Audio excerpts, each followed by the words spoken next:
Shri Gurubhyo Namaha.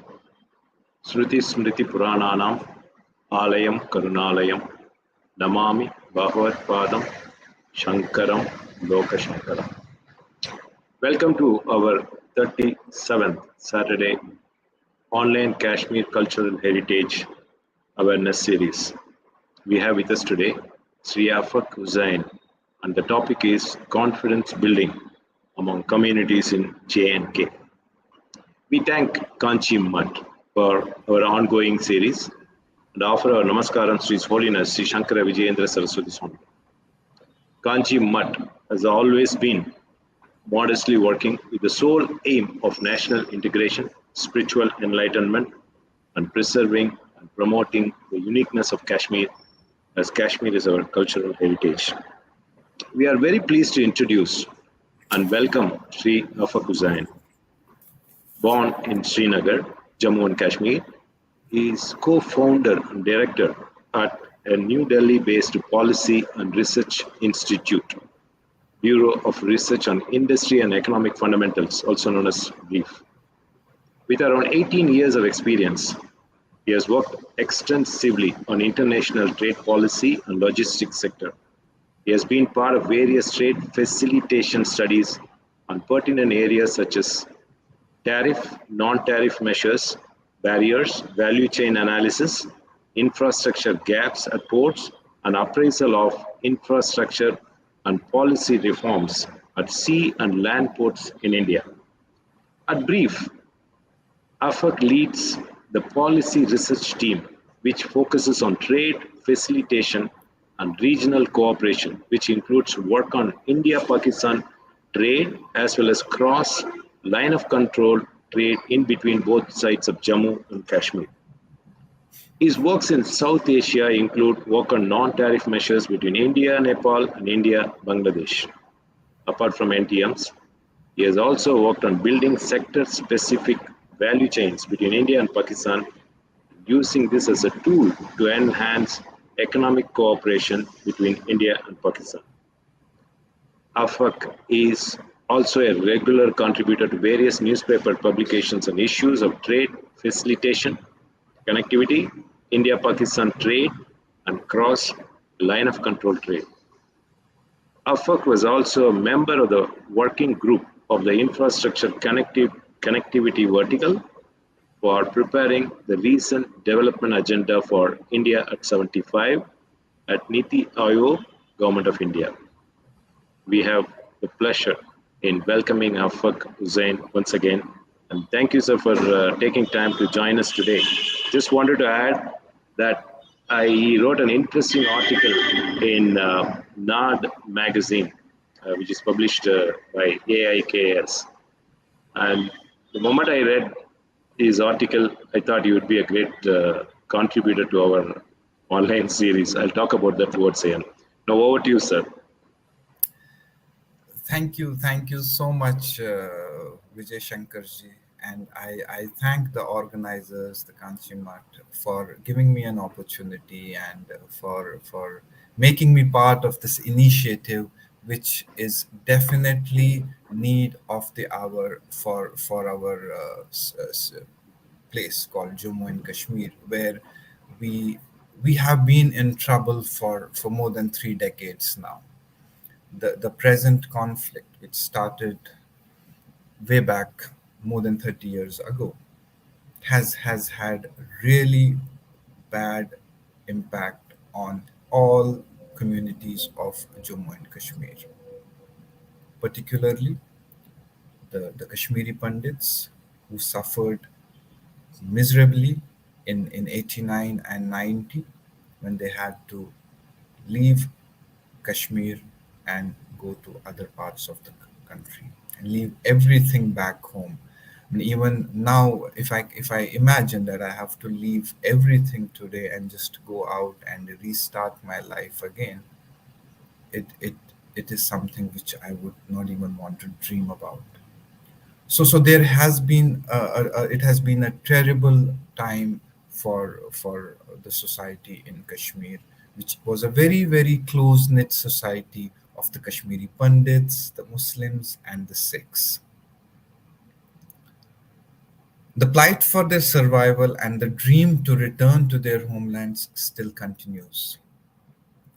The uncertainty due to the present security situation has made it even difficult. I was 7 years old when in 89, 90, and most of my formative years have been without Kashmiri Pandits. I mean, I have not been around with the Kashmiri Pandits, and I have heard stories about their contribution to the society from elders, and read some literature about their contribution. And if I go to a bit of data, I mean, there are all over, as per Home Affairs, Ministry of Home Affairs data in 2015, there were more than 62,000 registered families of Kashmiri Pandits, while 41,000, approximately 41,000 migrated to Jammu, 19,000 are in Delhi, and 2,000 are in other states of India. It was really difficult time, and they survived with resilience. Many didn't survive, unfortunately. There were hardships for families, and and then came, once after the exodus in 89, 90, then was a conflict which had negative impact on the people who were from other communities like the Muslims, and they also suffered during the last 20, 30 years. There have also been hardships. So uh, so it, it's been it's it's not been something which one can be proud of, which one can be happy about. So what do we do now? What should we do? As I talked about confidence building, which my topic is confidence building between Kashmiri Pandits. What would that mean? See, confidence building initiatives are sort of soft, as we call them in diplomatic terms. They're soft diplomacies to interact, to talk, and to break the ice between two hostile, you may call them communities or nations or countries. So we need to acknowledge that yes, at the moment the situation between the communities in Jammu and Kashmir is not that conducive, particularly in the recent times where violent uh, attacks and killings have happened targeting the community of Kashmiri Pandits. It has further aggravated the situation there. So, what do we do now? I mean, I think it is very important to initiate a process. Obviously, so there are two levels of this process. One is a process which the government of India has to initiate, because it is now time for the government of India to have a proper plan of action for the rehabilitation and return of Kashmiri Pandits. Even though we have been hearing about the colonies coming up, the rehabilitation plans, but not much has translated on the ground, which could make us confident. Okay, we are moving in a direction where we could have return of Kashmiri Pandits in Jammu and Kashmir. So that is a more of a governmental approach where they need to have a roadmap and follow that roadmap. I mean, I think that's very important, particularly after the Article 370 abrogation. I think the government was very clear that we are going to rehabilitate the Kashmiri Pandits, but it still needs to be seen where we reach over a period of time. Then the other process, so this is more of a government oriented process. The other process is a civil society related of or common people related of process. We do see certain we do hear about certain stories where we hear the the sort of bond that Kashmiri Pandits and Kashmiri Muslims have, with some of the families staying back who have stayed peacefully, who share positive stories about their stay over the last 30 years in Kashmir. So those are the positive stories. And then in recent times also, we do hear about some positive stories of camaraderie between the two communities. I think those are very, very important threads that we need to pick up. See, there is no right or no wrong when it comes to Jammu and Kashmir. The truth lies somewhere in between. Okay, I mean, we cannot say this is exclusively right and this is exclusively wrong. I think that's something which is not possible given the complexities of the conflict in Jammu and Kashmir. So the truth lies somewhere in between. So now it depends on us what we choose to pick and what we choose to use as next steps. So we need to pick up these positive threads from the ground stories and create a narrative from that. The other thing that is important is that there has to be, I mean, the community of Kashmiri Muslims should acknowledge the pain of the Pandits. They need to move beyond, because there are certain sections of Kashmiri Muslims where there seems to be denial about what happened in 89-90. I think that is something which we need to come out of. We need to have an acceptance of what happened at that time, and we need to acknowledge the the pain of Kashmiri Pandits. That could be the first step from the community of Kashmiri Muslims. Because if the civil society or the common Kashmiri Pandits and common Kashmiri Muslims don't interact, don't create that bridges, we will always be at the hands of political mercy. We will always be used as political pawns. So we need to. It is being played. Politics is being played on the both sides. The communities have gone through a lot. All the communities have gone through a lot. We need to empathize. There is a need for empathy from both sides. So the first step is the acknowledgement. We need, as Kashmiri Muslims, we need to acknowledge the pain of Kashmiri Pandits. We need to accept and move beyond the denial, what happened. The next step is have conversations. We need to have that intra-Kashmir conversations where we have conversations between Pandits, Muslims, and Sikhs, and have conversation. And that is where we need to give that, both communities need to give that messaging of acknowledgement of pain, of willingness to have that. And this is not a process which would happen in months. It has to be a prolonged conversation. And I'm sure at times it can turn unpleasant. It can turn unpleasant because there has been so much of destruction that has happened over the last 30 years. There have been so much of miseries on the communities that it can lead to that atmosphere of unpleasant at times. But I think sometimes that is also important. We need to vent it out. Communities need to vent it out, and the other sides also need to be patient. We need to be patient with these conversations. And I'm glad, I mean, in a platform like this where I'm talking today, we need to create more platforms where we can have more interaction between the two communities. Some platforms like this, virtual, digital, face to face. So that needs to be done. The other thing that I always talk about is there are a lot of young Kashmiri Pandits, boys and girls, who have really excelled over time and who have really done well through their hard work and resilience. Maybe we can have some sort of a youth community among the Kashmiri Pandits and Kashmiri Muslims, because eventually the future is with the youth. We need to look at them at young age before they get they follow any extreme narrative. We need to build in that nature of empathy.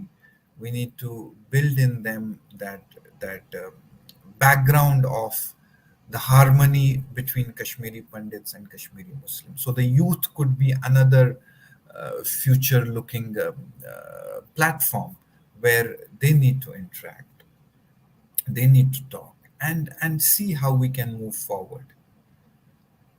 I sometimes suggest that maybe some young, successful Kashmiri Pandit should come to the university in Kashmir and address the students.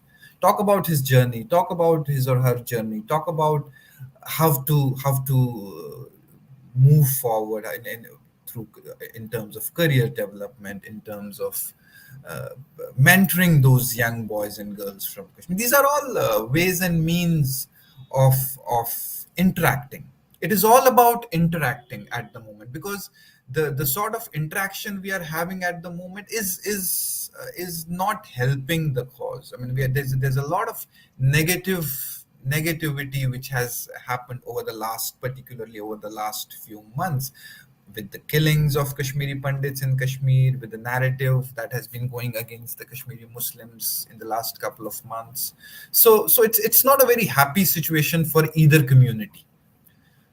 So if we want to move forward, if we want to, we as Kashmiri Muslims or Kashmiri Pandits, we want to have a constructive plan of action, we need to engage, we need to talk to each other and talk in a very constructive manner.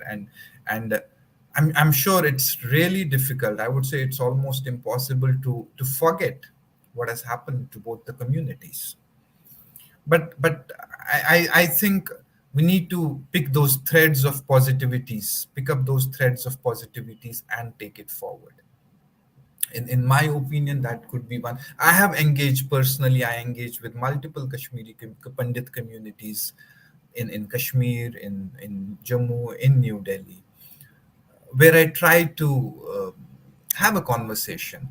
And there are multiple groups that we have created. We just go meet, have a conversation, chit chat, and then I become so glad when I see that some of them visit Kashmir after many years, come back with happy experiences, positive experiences. Experiences can be built when you go there or when you talk to people. Experiences should not be built on narratives. It's been 3 decades of bloodshed and three decades of hostilities. I'm sure it's difficult, but it is not impossible. And I, as a Kashmiri Muslim, do request my Kashmiri Pandit brethren to have that conversation on a positive note, and we are there to welcome you. I mean, I've read many stories over the last few years where whenever a Kashmiri Pandit goes back to his town or village or locality, there are positive feedbacks that I have heard about that. So let's pick up those positive stories and move forward, and try to see how we can have that conducive ecosystem which would facilitate and help the government authorities in planning their plan for the rehabilitation and return of Kashmiri Pandit. It has to be a complementary exercise. We need to give those positive those positive vibes to the government also. If government has to implement, government has to make a plan for rehabilitation, we need to give those positive, we need to complement through our process the government process also. So both work simultaneously to achieve that goal of rehabilitation and return of Kashmiri Pandits to Kashmir. I'll stop here, and we can have specific questions from Vijayji, and from, if there is anybody else has some questions.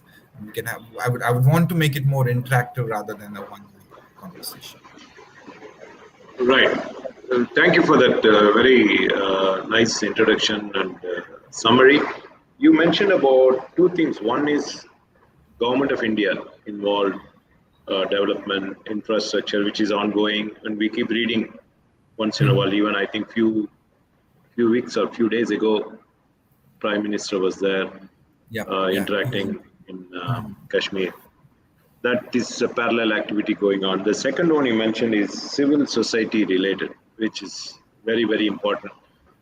You mentioned first is acknowledgement and conversation, even though that's going to be prolonged, which is very fair. What you mentioned, it's the right approach, and involving youngsters, bringing them, making them to understand the realities and how to interact, so that there is no narrative on that. Now, I just wanted to mention few things from your article, which I found very interesting, which I think I should quote. You say most of my formative years in Kashmir were spent without pundits. Over the years, I have learned about their contribution to the Kashmiri society from books and discussions. Learning about the role of the Pandit community in our society, from governance to the education sector, I often wondered how different my early experiences would have been had we still lived in a community in our homeland. I think it's very well expressed, which is almost like what you said, that acknowledgement. I think this sums up everything. And picking up threads like you mentioned, and you've written quite a few other things also. I'm sure people would have read that article. It's not building bridges that is continuing. In between, we suddenly hear about terrorism and shooting, and then the whole thing is again ground zero and starting all over again. I think that is where the problem comes, and how long this will continue. Even though that attitude is changing, people are acknowledging. Um, this is very unfortunate.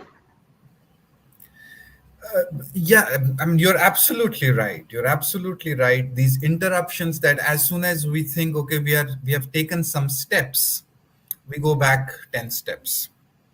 We take five, we go back 10 because of these incidents.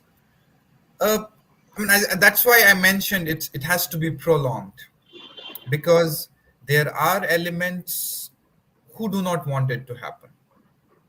There are elements who would not want this to happen. So we need to stand together. In recent violent acts in Kashmir, the terrorism act where Kashmiri Pandits were targeted, I think at that time we saw that harmony between the communities. We saw the different communities coming together. Kashmiri Muslims were there, Kashmiri Pandits were there, and there were Sikhs also. We saw a glimpse of that harmonious future that we dream about. I wish it was not because of this kind of a terrorist act that we came together. I wish there would have been a better and a happier reason for us to come together. But yeah, unfortunately, it was a very very sad incident, and that brought us together. There is hope. Yes, there would be targets. There is uncertainty as far as the security element is concerned. But I think we also need to take that step where we should be together, where as Kashmiri Muslims we need to give confidence to the Kashmiri Pandits that we will be safe, that you will be safe with us. That confidence needs to be given.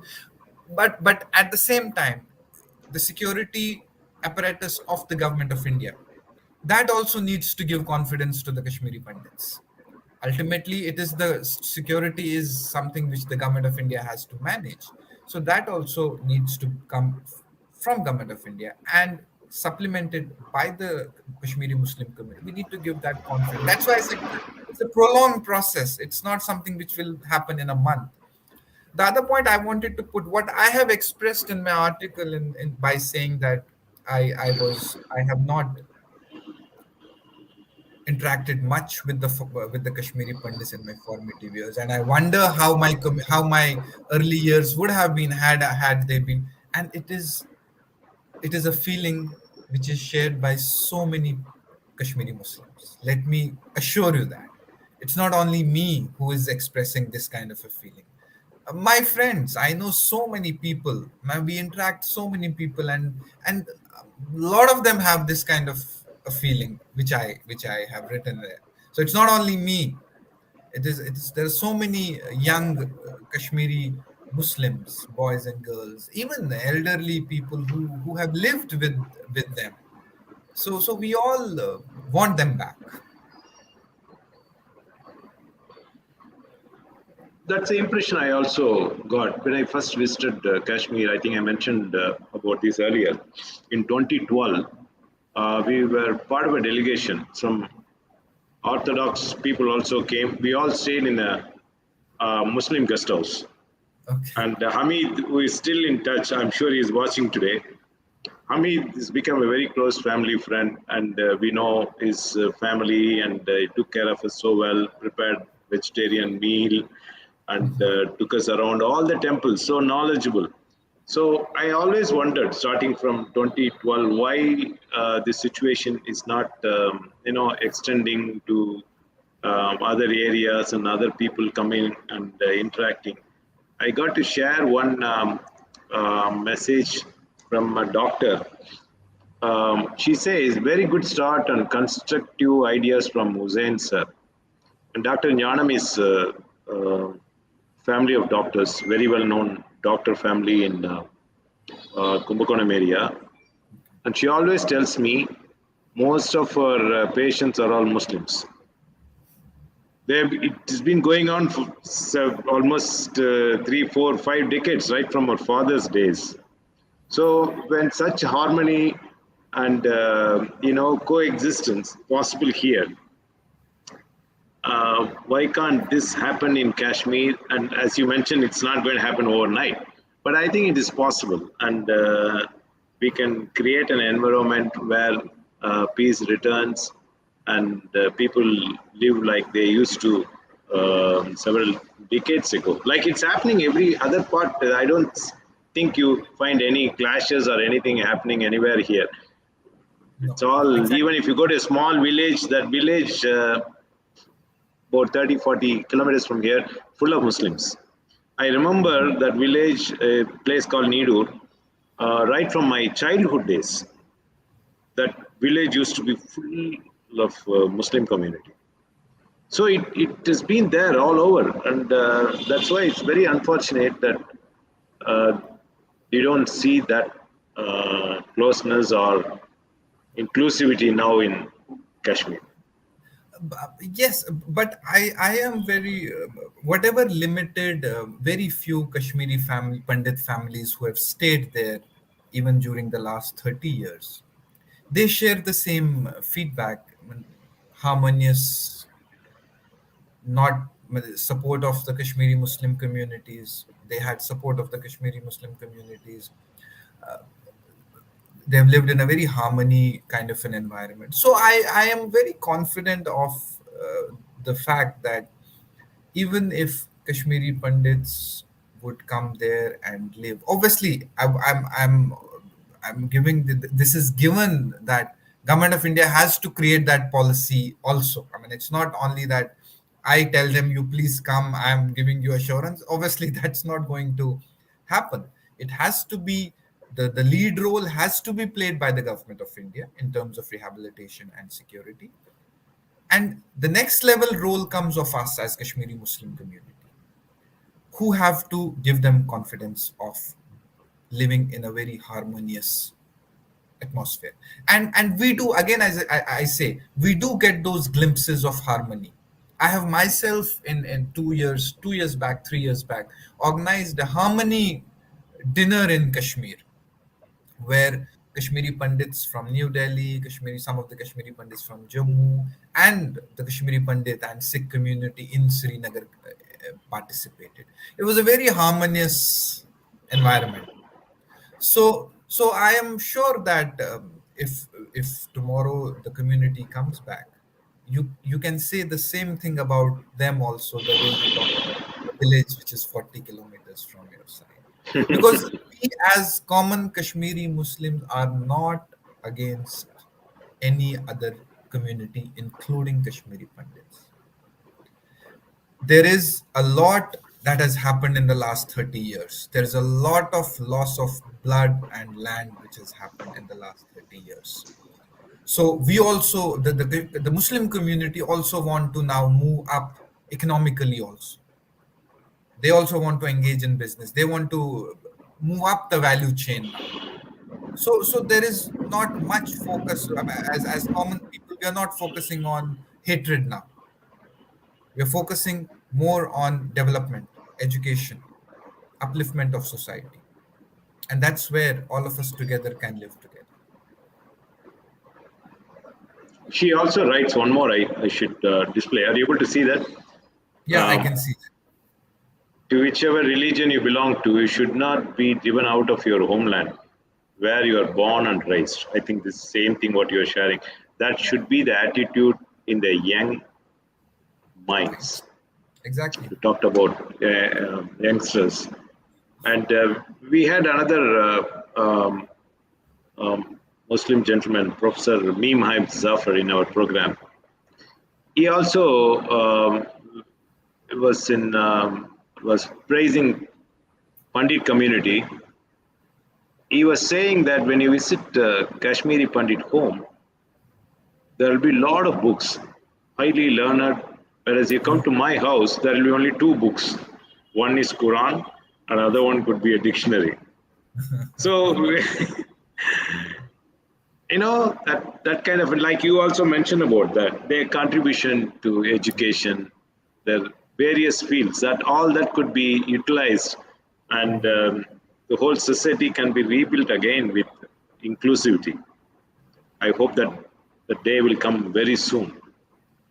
Yes, I hope so too. And let us, if we go back in time, the culture.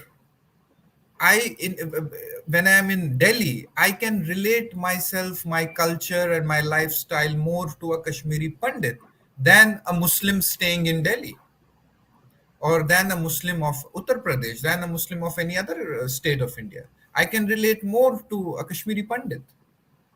So we had the same culture, we shared the same language, we shared the same rituals. So that connect has to be built on those similarities. The Sufism that we have in Kashmir, and the temples. So there is a connect. There is a shrine, and there is a temple right next to a shrine in Srinagar. In fact, one of the initiatives that needs to be taken by the community is that by the I think more from a Muslim community is maintenance of those temples. There are so many temples. There is a whole database that has been created by government of the temple. The localities need to take that responsibility of preserving those temples, maintaining those temples. That could be another step that could act as a confidence building measure from our side to the Pandit community. I see you also mentioned in your note, um, as a Kashmiri, I extend a warm welcome to my fellow brethren. It is and will be our identity as a Kashmiri that unites us. I think Exactly. everything what you've written, it's what you covered in your talk. So that's So so next steps are, it's a culture that we share. It's an identity. And when I sit here with Kashmiri Pandits together, it doesn't matter who is a Muslim, who is a Hindu. We are Kashmiris. We talk in Kashmiri. We eat the same non-vegetarian food. We are fond of, as Kashmiris are fond of we're more fond of non-vegetarian. We share the same language. We talk in Kashmiri. So it's the identity. We have that identity which we need to take forward to. there is another message here. We are getting some positive feedback here based on your discussion. It is reassuring. Sita Shankar from Coimbatore. She writes, it's reassuring to hear young voices from Kashmir. I mean, So, as I said, the young population, the young people of Kashmir now want to move beyond hatred. They want to move towards development. They want to move towards their economic independence. They want to grow economically now because there has been so much of suffering over the last 30 years.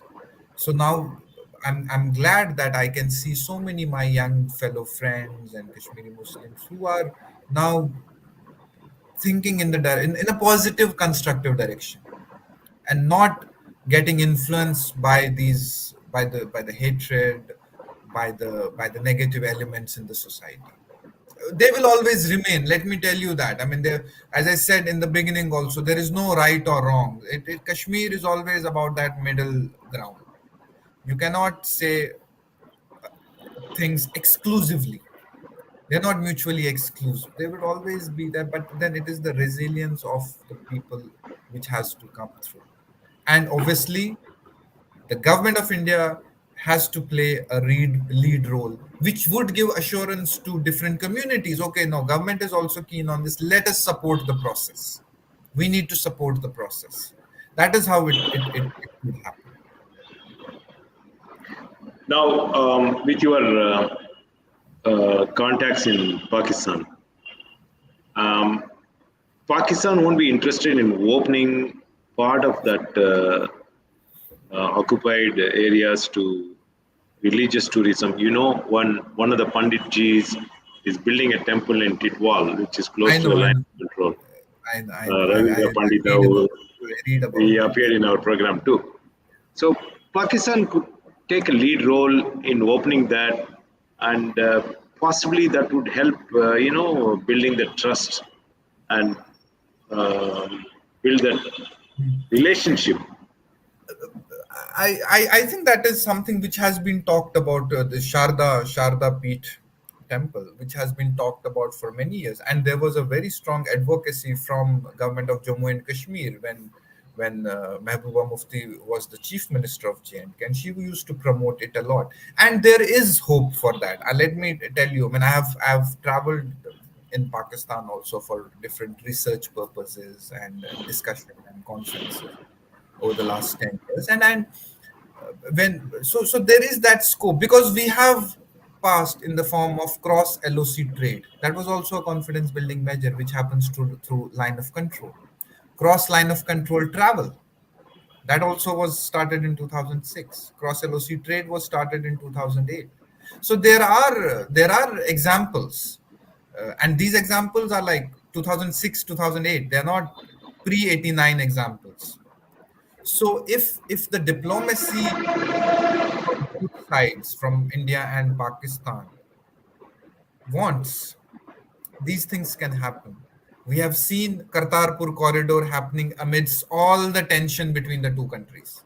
That was also religious, and that gives. And at that time, when Kartarpur corridor was initiated, I thought about the Sharda Peeth. That's what immediately that came to my mind. Could something happen on Sharda Peeth also, because there has been so much of conversations happening from that, and there has been a lot of Ravindra Pandita ji and others have also been doing a lot of work on that. So there is hope for that. It can, if the environment is conducive between the two countries. Till now, I mean, the first thing I was talking about was more from, which was more within us. When it comes to the other country, then it becomes an international diplomacy part between the two nations. And that is something where obviously if things improve, if we reach that level of an conducive environment between the two countries, it is possible because there is so much of work that has happened on it. It has been talked so much in the past that it is the next confidence building measure. If tomorrow government of India and government of Pakistan want to have a new confidence building measure, I think this religious tourism could be one of the top of the mind points. Let's see if we have any more questions. Please feel free to share negative comments also. If That's what I'm looking. I don't see any negative. I see another one from Dr. Jnana. We always live on strong hopes, an unshakable faith in future generation. They should have a healthy and peaceful future. yeah, exactly. I think it's I don't perfectly. see any negative, and I think this presentation by you is most welcome by everyone. And we have been talking about the past glory all these days in all our series, and today is totally a different I, session I for I us. have I have also gone through the sessions that you had, and they're more about history and culture. I mean, I'm not a very well-read history person, but but uh, but I thought I should give some present perspectives and some recent perspectives to the audience, Yeah, that's and what I'm I've been always thinking. What is next? We should talk about move from 100,000 years. We got to come to current status. And exactly. So that is the so we'd hope. like to hear more, people like you joining us, and that is reassuring and interesting. Definitely, I think we should together identify. I can help in identifying people who should be part of these conversations, because I think the voices from the Muslims of Kashmir could be more reassuring also. The sentiments of the Kashmiri Muslims would be reassuring, and we have to give that confidence. So we can definitely we should invite more young voices, more voices which would give some reassurance to the community. Because as I said, there would be negative voices also, there are positive, but we need to pick up the positive threads. Let's consciously pick up the positive threads. Positivity needs to overpower the negativity. See, Kanchi Mutt had this unique idea of starting this platform. We started on August 15th, and Okay. Holiness himself is directly involved, and then he's following it up very closely and going through that, talking to people. He's doing, his part on building the bridges. And then I found out it started way back in 1947. Today we have the 70th Pitathipati of Kanchi Mutt and Okay. 68th Acharya, most revered Swamiji, we call Mahaperiva. During his days, they've started doing all that, assistance to Pandits, the exodus that happened in 47. So this has been going on. It's very interesting when you take Kashmir to Kanyakumari, that link. Yeah. People are so much concerned about this, and this is ongoing. This platform, like you mentioned, we are helping in a small way, creating that awareness, and see what best we could do, No, no, bringing we speakers like really you. appreciate. We really appreciate this initiative. It is needed. It's all small efforts from every corner would someday give some bigger positive results. Alone, nobody can achieve anything. If we all work in isolation, we won't be able to achieve much. And I'm Very good. glad, I'm glad to be part of this, and to support this initiative, and There I is one thank. more. I'll Yeah. post this one from Uma Ramani. It is nice to come forward with such positive discussions going beyond the casual talks. Wonderful. So Thank you so much. this is something Thank you. totally different that we wanted to do, and we will continue Barabar. to make Thank you very much. presentations on the same lines. Anyway, thank you so much for your time, Thank you. and really appreciate. And we'll stay Thank in you. touch and Definitely. get back to you. Thank you so I'll much. post one more question, one more suggestion here. The present creates foundations for the future. Above all, we can't forget that we are all humans. We should not forget humanity. We have to move forward with caution. That is from Exactly. Sita Shankar.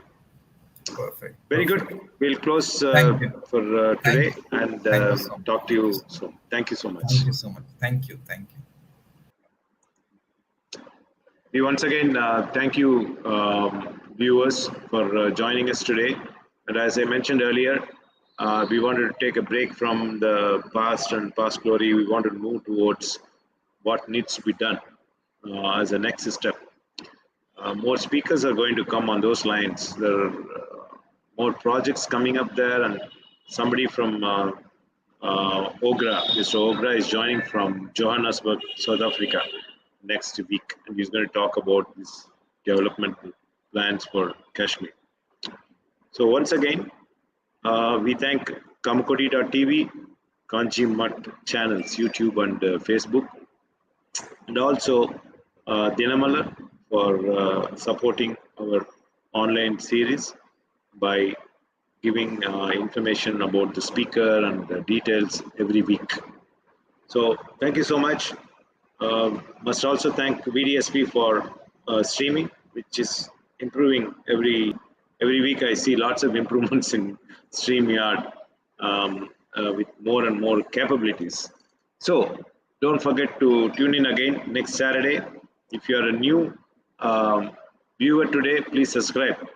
We are reaching close to 600 subscribers very shortly. Thank you once again. Hare Shankara, Jai Jai Shankara.